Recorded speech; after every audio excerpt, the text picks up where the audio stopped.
வணக்கம்.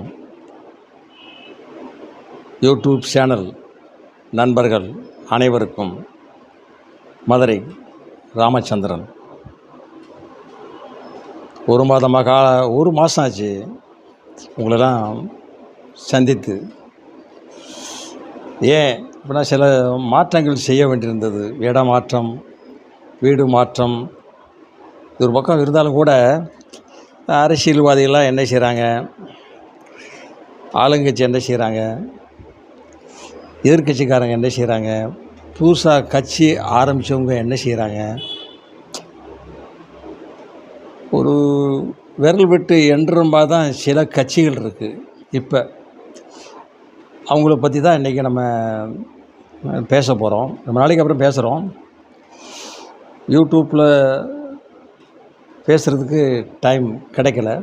ஆனால் ஃபேஸ்புக்கில் என்னுடைய கட்டுரைகள் டெய்லி போடுறேன். ராமச்சந்திரன் பிள்ளைங்கிற பேரில் ஃபேஸ்புக்கு கட்டுரை இருக்குது. அதை நீங்கள் வாட்ச் பண்ணிங்கன்னா தெரியும். தினசரி 10-15 கட்டுரை போடுறேன். பொதுவாக யூடியூப்பில் வீடியோ போடும்போதும் நான் ஒரு குறைஞ்சது 10ஆவது போட்டிருக்கேன். நீங்கள் பார்த்துருப்பீங்க. உள்நாடு வெளிநாடு எல்லோரும் பார்க்குறாங்க அப்படின்னு யூடியூப் சேனல் சொல்லுது. நான் நம்புகிறேன். ஓரளவு பொய் சொல்ல மாட்டாங்கன்னு நினைக்கிறேன்.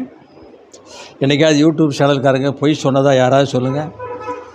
அவங்க சொல்ல மாட்டாங்க. அதனால் நம்பலாம். வெளிநாடுகளெல்லாம் பார்க்குறாங்க, அதாவது வெளி மாநிலங்கள்லேயும் பார்க்குறாங்க. இப்போ கோயம்புத்தூரில் பார்த்திங்கன்னா 50,000 பேர் பார்க்குறாங்க, மதுரையில் 20,000 பேர் பார்க்குறாங்க, திருநெல்வேலியில் ஒரு 30 பேர் பார்க்குறாங்க, 30,000 பேர் பார்க்குறாங்க. அதுவே நமக்கு சந்தோஷம். சென்னை மாவட்டத்தில் 15,000 பேர் பார்க்குறாங்க. இந்த மாதிரி தான் நம்மளுடைய பேச்சுக்களை பார்க்குறாங்க அப்படின்னு தெரிஞ்சுக்கிட்டு சொல்லிவிட்டு இந்த அடுத்த வீடியோவில் வரேன்.